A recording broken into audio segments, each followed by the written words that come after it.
Kailash Chandra, Volume 3, Transcription number 56. Ready? Start.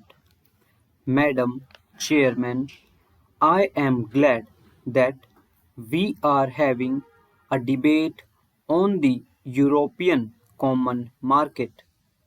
I wish that it had taken place earlier.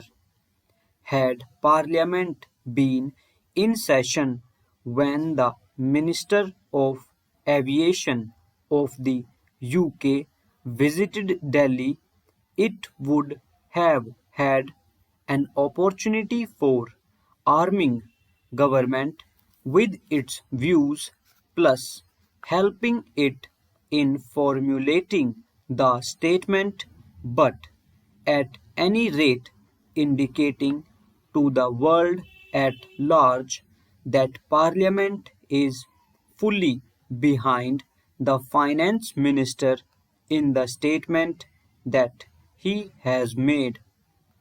The statement that has been made by the Finance Minister is admirable both in content and in tone. The problems that face us as a result of the emergence of the common market of Europe cannot be bypassed. Whether we like it or not, the future is with continental economies, and the emergence of the European Common Market of Europe is one of the steps in this direction. No one can deny the stakes that we have in the market of entry of the United Kingdom into the common market of Europe. I have done some research into the actual position of our trade, and I think it would perhaps help the House to estimate the magnitude of the problem that is facing us. We are importing 35% of our imports from Western Europe, including UK. We are exporting about 40% of our goods to this area.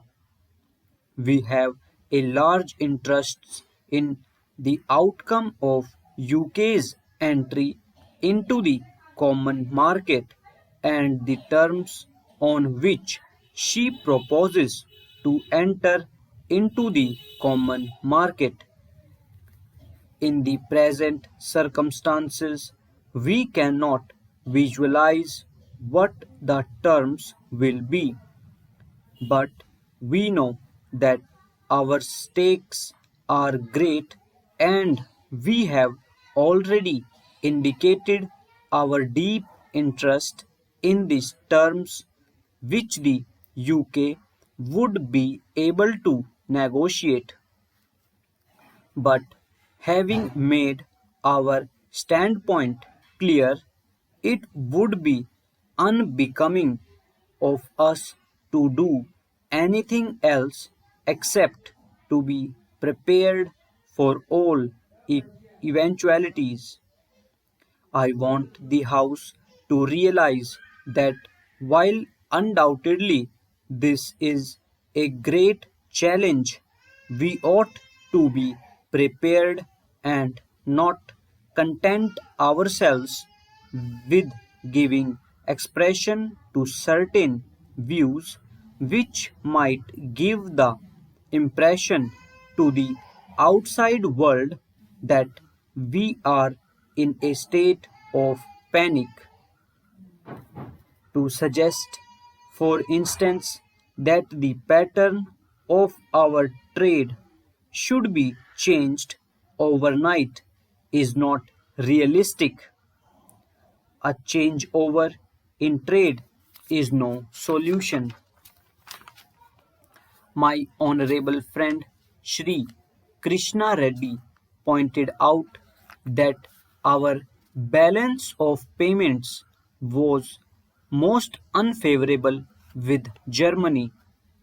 I know that it has been unfavorable, and while partly this is due to Germany imposing very high tariffs, let us realize that we have had to depend for aid and capital from the developed countries, notably Germany, and as such, our balance of payments is bound to be unfavorable.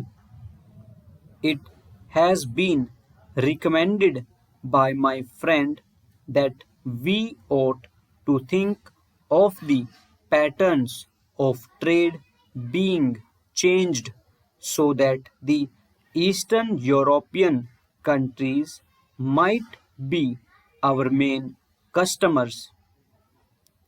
Before us, the advantages of rupee credit and rupee payments are dangled.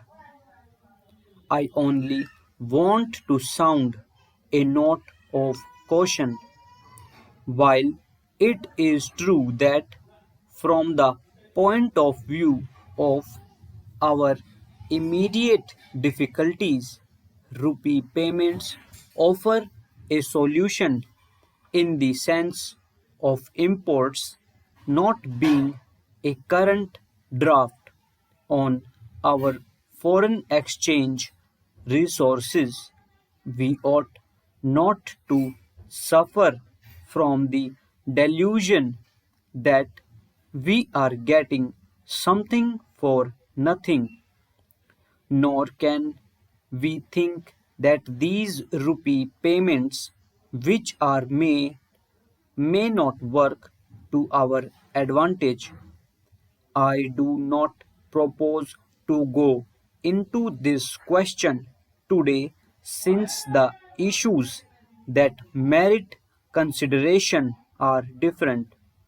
I hope that Parliament will have an opportunity of discussing the whole scheme of rupee payments on some other occasion so that we might have an opportunity of weighing the advantages and disadvantages of such rupee payments. No one for a moment objects to diversified pattern of trade, a structure of trade which is not dependent on any particular grouping of nations. We have emphasized to a certain extent this diversified structure of trade. Probably in the future we have to take emphasis it even more. But what is the position today? As it is, the terms which can be arranged for UK's entry into the common market are not dependent on that country alone. They are dependent on others as well. This is the position which we are facing. We should now find out how best can we line with this situation. There is one thing which has to be affirmed on this occasion. I hope Parliament will affirm it because there is a danger of our overlooking it to the extent that we suffer by the new groupings in Europe. The moral responsibility of those countries to compensate us is all the greater. This would be in conformity with the trend of modern things.